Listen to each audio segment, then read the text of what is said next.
მამისათა და ძისათა და სულისა წმინდისათა. ამინ. ჩვენთან არის ღმერთი. დიდება და მადლობა ღმერთს დღევანდელი მსახურებისათვის.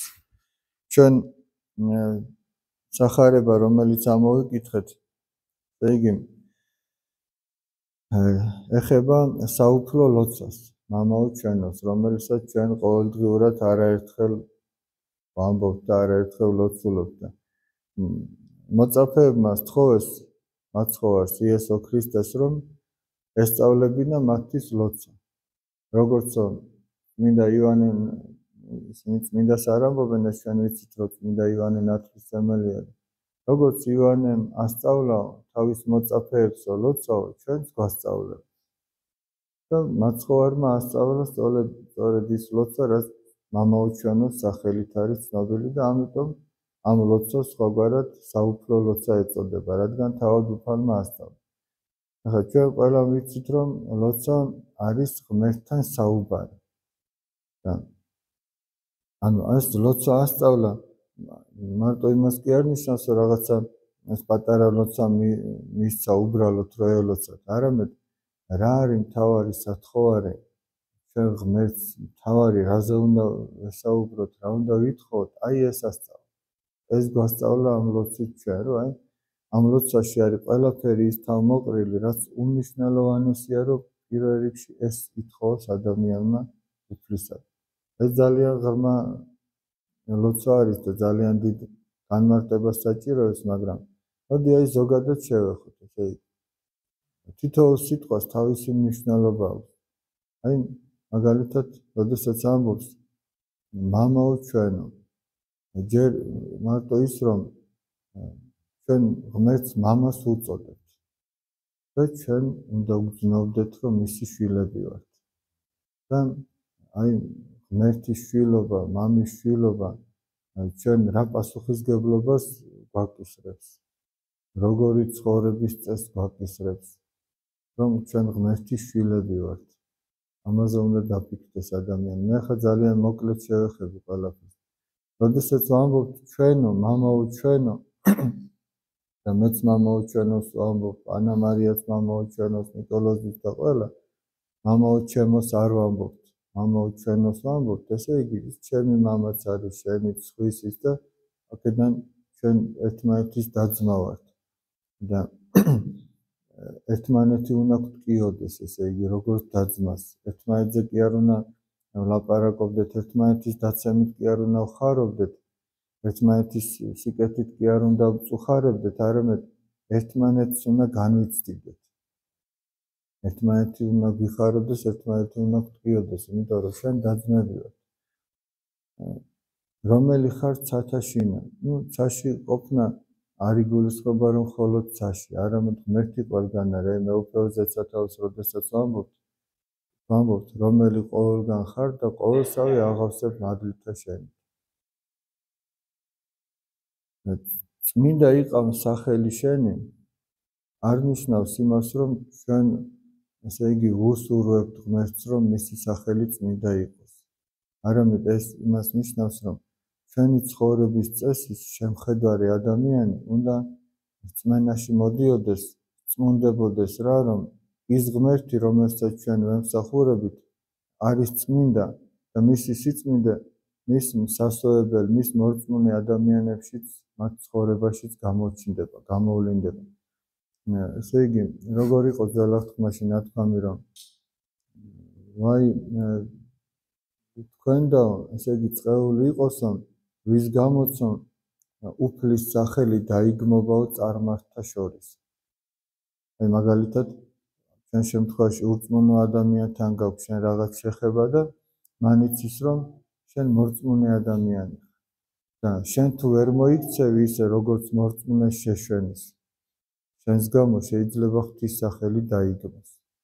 იმიტომ რომ შენგან სხვანაირ საქციელს ელოდებიან, შენგან სხვანაირ სიტყვა პასუხს ელოდებიან და ჩვენი საქციელით შეიძლება იქ ადამიანები დაბრკოლდეს და ღვთის სახელი დაიგმოს. მაგრამ ჩვენი ესე იგი ღვთის მოშიშის საქციელით შეიძლება ადამიანმა ღმერთი ადიდოს. მაგაზეა ლაპარაკი. ვამბობ, პური ჩვენი არსობისა მომეც ჩვენ დღეს. დღევანდელ სახარება შეწერა მომეც ჩვენ დღითი დღეთ, ანუ ყოველდღიურად მოგვეცი არსობის პური. არსობის პურში ორი რამ იგულისხმება. უპირველესი აზრით ეს არის რა თქმა უნდა ზიარება. იმიტომ რომ სწორედ ზიარება არის ჩვენთვის სიცოცხლის შემნარჩუნებელი პური. აი ზიარების წინასახეთ ამბობენ 60-ში რომ იყო ხე სიცოცხლისა, საიდანაც ადამიანს უნდა ეჭამა. იყო მეორე ხე კეთილისა და ბოროტების შეცნობის. აი სიცოცხლის ხე იყო წინასახე სწორედ ზიარების. იმიტომ რომ ქრისტეს სისხლსა და ხორცს როდესაც ადამიანი იღებს და უფალი თვითონ ამბობს, ვინც ჭამს ჩემს ხორცს და სვამს ჩემს სისხლს, მას სიცოცხლე აქვს თავის თავში. და მე მას აღვადგენ უკანასკნელსა დღესა. ის არ მოკვდება უკუნისამდე. ვინც ქრისტეს სისხლსა და ხორცს ეზიარება, რა თქმა უნდა ჯეროვნად ეზიარება, მოწესრიგებულად ეზიარება, საკუთარი ცოდების განცდით ეზიარება, შეძლების და გვარად ლოცვითა და მარხვით ემზადება და ასე ეზიარება, ცდილობს ყველასთან რაღაცა მშვიდობა ჰქონდეს და არავინ არ იყოს მასზე ნაწყენი და ესე არ ეზიაროს, ესე იგი და საკუთარი ცოდების განცდით და ღმერთის მოწყალების იმედად ეზიარება, არა თავისი დამსახურების იმედად, რომ ეხლა მე დავიმსახურებო და ვაზიარებ. და მეორე გაგებით, ხორციელი გაგებით იგულისხმება ის, რომ ღმერთს უნდა სთხოვოს ადამიანმა ის, რაც იმ დღეს ჭირდება. და ყოველ დღე ღმერთი აძლევს თითოეულ ადამიანს იმას, რაც ჭირდება. აი მაგალითად, ეზოპეს აქვს ესეთი იგავი. ერთი ოჯახი იყო მოკლედ, თქვენ იცით ეს იგავი მინდა რომ გაგახსენოთ, ძალიან ნიშანდობლივი და მნიშვნელოვანია ჩვენი ყოველდღიური ყოფისთვის. ერთი ოჯახი იყო და ძალიან ღარიბები, აი ფიცრულში ცხოვრობდნენ. დაბლაც ფიცრები ისე იყო, რომ ბალახები იყო ამოსული, ესე იგი. ერთი ნუგეში ყავდათ ბატი, ესე იგი რა, რომელიც ყოველდღე ერთ კვერცხს ხდებდა. და იმას შესწეროდნენ იმედის თვალით, რომ შუაში იჯდა ოთახში და კვერცხს რო დადებდა, მივიდოდნენ, აიღებდნენ და ის იყო მათი სამყოფი ყოველდღიური. ერთ შენიერ დღესაც აღმოაჩინა ამ კაცმა, რომ ამ ბატმა ოქროს კვერცხი დადო. ძალიან გაეხარდა. ავიდა ეს ოქროს კვერცხი გაყიდა, როგორც იქნა ნორმალურად საკვებიც იყიდეს, ტანის ამოსით ჩაიცეს. ეხლა მეორე დღეს ისე გულის ფანცქალით მიდის, როგორც იტყვიან, რომ იქნებ კიდე რახან ერთხელ მოხდა, ხო შეიძლება რომ კიდე მოხდეს და კიდე შეყო ხელი და ნახა რომ კიდე ოქროს კვერცხია და მოკლედ ყოველდღიურად თითო ოქროს კვერცხს ხდებდა ეს ბატი. ყველაფერი ჰქონდათ, სასახლე იყიდეს, მსახურები ჰქონდათ, აბა რა იქნებოდა იმოდენა ოქროს კვერცხს რო დადებდა ყოველდღიურად. მაგრამ ვაი რომ ადამიანს სიხარბეს ძლევს ხოლმე და არ აკმაყოფილებს ის ყოველდღიური წყალობა ღვთისა. და ამ ქალმა წყალებში ჭკვიანური გადაწყვეტილება მიიღო, მოიფიქრა და თავის მეუღლეს ეუბნება, ეს რომ ყოველდღიურად ესე გვიზოგავსო თითო კვერცხსო, მეტყობა ბევრი აქვსო. მოდიო დავკლათო და ერთიანად ამოვიღოთო, რაც შიგარი ოქროს კვერცხებიო და ეხლა ხო ყველა ადამიანი ხდება რაშიც არის საქმე. ამას რომ ბავშვები სულყვები ხოლმე და ამ ადგილზე რომ მივალ და უნდა დაკლან მეთქი და ამოიღონ, არაო ყველა კვირის ხოლმე არ დაკლათო. ბავშვები ხდებიან რომ დააგებენ. მაგრამ მაინც დაკლეს. იმის იმედად რომ ერთიანად აიღებდნენ იმ ყველაფერს და რომ კარგად იქნებოდნენ ესე რომ თავიანთი ჭკუით. მაგრამ ძლებისა და ხორცის მეტი აბა იქ რა იქნებოდა. რაღაც იზავდნენ, დარჩნენ თავისი ერთი ქვაბი ბატის ამარად. ოხარშეს ალბათ შეჭამეს და ეგ იყო და ეგ. ნელ-ნელა მსახურებიც შემოეცალნენ, იმიტომ რომ ყოველდღიურად ეს ოქროს კვერცხი აღარ ჰქონდათ, ხელფას ვერ უხდიდნენ. ვეღარც იმ სასახლეს ინახავდნენ, იქიდან მისი გაყიდვაც ნელ-ნელა მოუწიათ. დაბრუნდნენ თავის თოხში და ყოველდღიურად თვალწრემლიანი სინანულით შეხედავდნენ ხოლმე იმ ადგილს, სადაც თავის დროზე ბატი იჯდა და ერთ კვერცხს დებდა და იგეც აღარ ჰქონდა. და აიგარი ღმერთის მადლიერი უნდა იყო იმისათვის, რასაც ყოველდღიურად გიგზავნოს. ეს ძალიან ბრძნულად აქვს ეზოპეს მოფიქრება. ყოველდღიურად გიგზავნის იმას და შენ იმისთვის მადლიერი უნდა იყო. წმინდა მამა გაბრიელი ამბობს, დაიწყეთო მადლობის გადახდა ღმერთისათვის იმისთვის, რაც გაქვს და ღმერთი მოგცემს იმას, რაც არ გაქვს.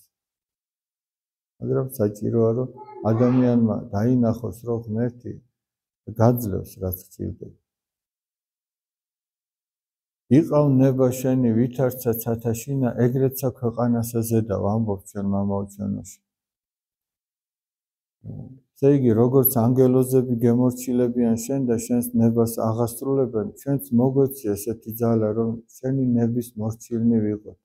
არა ჩვენს ნებას მივყვეთ, იმიტომ რომ ჩვენი ნება დაცემულია. ჩვენ უფრო ის გვინდა და ის უფრო გვიადვილება, რაც ცოდვასთან არის კავშირში. მაგრამ ჩვენ უნდა ვიცოდეთ, რომ ერთადერთი, რაც ჩვენ გადაგვარჩენს, ეს არის, რომ ღვთის ნებას მივყვეთ. ღვთის ნებისამებრ, ღვთის მცნებისამებრ ვეცადოთ, რომ ვიცხოვროთ. და ასე შემდეგ, ამ ლოცვაში კიდე მრავალი რამ არის სულიერი, რასაც ადამიანი ითხოვს და ბოლოს ამბობთ, რამე თუ შენი არ სუფევა ძალი და დიდება. ანუ რადგან შენ ახარ ამ ყველაფრის შემძლებელი, შენი არ სუფევა, შენი არ ძალი, ანუ შენ გაქვს იმის ძალა, რომ ჩვენ ეს მოგვანიჭო და მერე ბოლოს ერთი ამბავიც მოუყვა თავის მოწაფეებს იმისათვის, რომ ადამიანებს ეს თხოვნა არ დაზარებოდათ. ყოველთვის ეთხოვათ და სათხოვარს რომ მიიღებდნენ. ერთ კაცო თავისი მეგობარი მოვიდაო და უკაკუნებს, ესე იგი და ეუბნება, რომ მეგობარო, იქნება 3 პური მასეს ხო, რომ მეგობარი მომივიდა გზიდანო და არაფერი არ მაქვს რომ ვაჭამო და შიგნიდან გამოსძახებს, რომ მე ვერავდგები უკვე საწოლში ვწევარო ჩემ შვილებთან ერთად და ვერავდგებიო და ვერ გამოგაწვდი. და უფალი ამბობს, თუ არ ადგება მეგობრობის სიყვარულის გამო, იმის გამო მაინც ადგება, რომ ეს შეაწუხებს. ანუ თუ ეს არ გაჩერდება, კიდე დაუკაკუნებს და ეტყვის, იქნებ გამომაწვო და კიდევ და აი ეს კაკუნი რო შეწყდეს, იმის გამო მაინც გამოაწვის. და ნახეთ უფალი რას ამბობს. ითხოვეთო და მოგეცემათ. ეძიეთ და იპოვით. დააკაკუნეთ და გაგეღებათ. მაგრამ მთავარია ადამიანი რას ითხოვს. უფალი ამბობს, პირველად სასუფეველი ეძებეთ და მისი სიმართლე და დანარჩენი მოგეცემოთ თქვენ. და რადგან სასუფეველი უნდა ვეძებოთ, სწორედ ეს უნდა ვითხოვოთ, რომ აი სულიერი მოგვანიჭოს. მაგალითისთვის, აი დაუშვათ მე ჩემს თავს შევატყე, რომ შურიანი ვარ, ძუნწი ვარ, დაუშვათ მრისხანე ვარ, თუ ამპარტავანი ვარ, თუ ასე შემდეგ, გულქვა ვარ და ვერ პატიობ. აი ეს არის ჩემი სათხოვარი. უფალო, შენ შემეწიე, გამკურნე, იმ ნებებისაგან გამათავისუფლე, რაც ჩემში არსებობს, რაც მე მღუპავს, იმისგან გამათავისუფლე.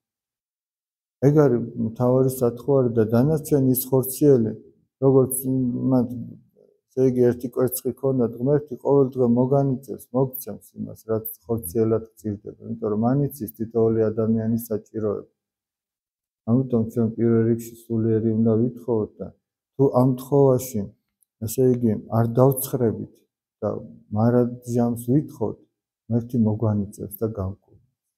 ეგ არის უპირველესი სათხოვარი. და ეგ ასწავლა თავის მოწაფეებს და თითოეულ ჩვენთაგანს მაცხოვარი. ამიტომაც კი ამას საუფლო ლოცვა. ღმერთი შეგვეციოს, აბა ღმერთმა დალოცული და გახარებულები გამყოფოთ.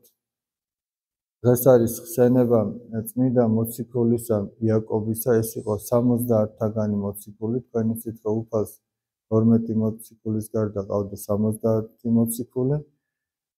ჩვენ მოვიხსენეთ ხორციელად ძმისა უფლისაო. ხორციელი ძმები, თქვენ იცით, რომ იესო ქრისტეს არ ყავდა, მაგრამ აქ იგულისხმებიან ყველა წმინდა ღვთისმშობელი, ვიზედაც დაწინდული იყო, ვიზედაც ვისაც ჩააბარეს მართალი იოსებს საპატრონოდ, მას ყავდა შვილები, ვაჟებიც და გოგონებიც და სიმონი, იუდა, იოსე, იაკობი იყვნენ ვაჟები და აი ამ იაკობს, ესე იგი, როდესაც ის ქრისტიანი გახდა, ჩააბარეს იერუსალიმის პატრიარქობა, იერუსალიმის პირველი მღვდელმთავარი იყო და საქმე მოციქულთაში რომ არის აღწერილი მოციქულთა კრება, სადღაც 50 წელს მოხდა ახალი წელთაღრიცხვით, ის გარკვეულ საკითხებს ეხებოდა.